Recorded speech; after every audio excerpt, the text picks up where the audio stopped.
అరుణాచల పుణ్యక్షేత్రంలో మహాశివుడు కొలువై ఉంటాడు. మహాశివుణ్ణి దర్శించుకోవడానికి ఏటా కొన్ని కోట్ల మంది భక్తులు వివిధ ప్రాంతాల నుంచి అక్కడికి చేరుకుంటారు.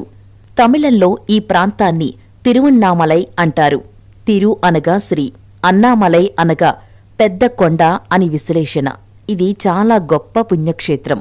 కాశీ, చిదంబరం, తిరువారూరుల కంటే ఎక్కువని భక్తులు బలంగా నమ్ముతారు.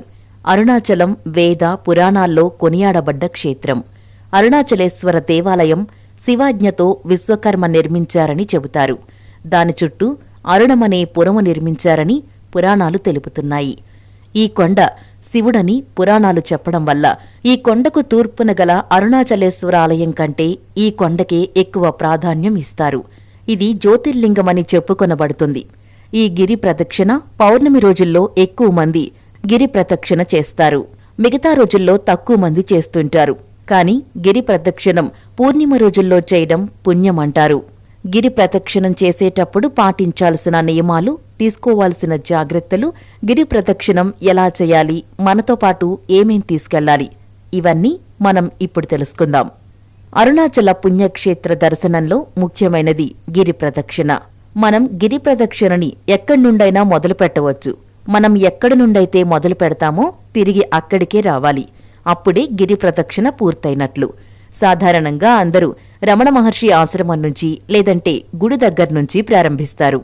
గిరి ప్రదక్షిణని రమణ మహర్షుల వారు ప్రారంభించారని ప్రతీతి.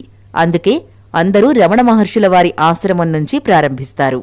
కొందరు వాళ్ళున్న ఆశ్రమాల నుంచి ప్రారంభిస్తారు. ఎలా అయినా ప్రారంభించవచ్చు. గిరి ప్రదక్షిణ సలహాలు, సూచనలు. గిరి ప్రదక్షిణం చెప్పుల్లేకుండా చెయ్యాలి. గిరి ప్రదక్షిణకి చాలామంది వస్తారు కాబట్టి వారందరితో కలిసి గిరి ప్రదక్షిణం చేయడం మంచి అనుభూతినిస్తుంది. గిరి ప్రదక్షిణ చేసేటప్పుడు మనకి దారిలో అష్టదిక్పాలకులు ప్రతిష్ఠించిన శివలింగాలని దర్శించుకోవచ్చు. ఈ 8 లింగాల దేవాలయాలు రాత్రి వేళల్లో కూడా భక్తులకి అనుకూలంగా తెరిచి ఉంటాయి. గిరి ప్రదక్షిణ చేసేటప్పుడు అరుణాచల శివ, అరుణాచల శివ అంటూ గిరి ప్రదక్షిణ చెయ్యాలి. గిరి ప్రదక్షిణ మొత్తం 14 కిలోమీటర్లు. తార్ రోడ్డు ఉంటుంది. ఆ తార్ రోడ్డుపైనే మనం ప్రదక్షిణ చేయాల్సుంటుంది. బరువు ఎక్కువగా ఉన్నవాటిని మీ కూడా తీసుకువెళ్లకండి. గిరి ప్రదక్షిణం నెమ్మదిగా నడిస్తే 5 గంటల సమయం పడుతుంది. మధ్యలో అక్కడక్కడ విశ్రాంతి తీసుకోవడానికి రెస్ట్ హౌసులు కూడా ఉంటాయి. కాబట్టి భక్తులు కాసేపు ఆగి రెస్ట్ తీసుకుని మళ్లీ గిరి ప్రదక్షిణ మొదలు పెట్టొచ్చు. ఉదయాన్నే ప్రారంభిద్దాం అనుకునేవాళ్లు 10 లోపు ప్రదక్షిణం పూర్తయ్యేటట్లు చూసుకోండి. ఎందుకంటే ఎండ ఎక్కువైతే తార్ రోడ్డుపై ప్రదక్షిణ చేయడం కష్టంగా ఉంటుంది. గిరి ప్రదక్షిణం ఉపవాసం ఉండి చేయకండి. మీతో పాటు వాటర్ బాటిల్ మరియు తినుబండారాలు తీసుకువెళ్ళండి. ఒకవేళ మీరు అవన్నీ మోయడం ఎందుకని తీసుకెళ్లలేకపోయినా దారి మధ్యలో మీకు అన్ని రకాల షాప్లు ఉంటాయి. కానీ రేట్లు ఎక్కువ మరియు తమిళనాడు సైడ్ ఫుడ్ టేస్ట్ ఉంటుంది. అది తెలుగువారికి అంతగా నచ్చకపోవచ్చు. చిల్లర తీసుకెళ్ళండి. మర్చిపోకండి, దారిలో మీకు స్వామీజీలు, సన్యాసులు కనిపిస్తుంటారు. వారికి దానం చెయ్యొచ్చు. గిరి ప్రదక్షిణ చేసేటప్పుడు దారిలో వచ్చే అన్ని లింగాలు దర్శించుకోండి.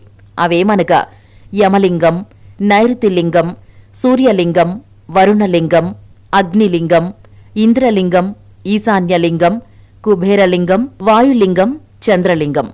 గిరి ప్రదక్షిణ పూర్తయ్యాక అరుణాచలేశ్వరుణ్ణి దర్శించుకుని చుట్టుపక్కల ఉన్న దేవాలయాల్ని సందర్శించుకుని మీ తిరుగు యాత్రని ప్రారంభించండి.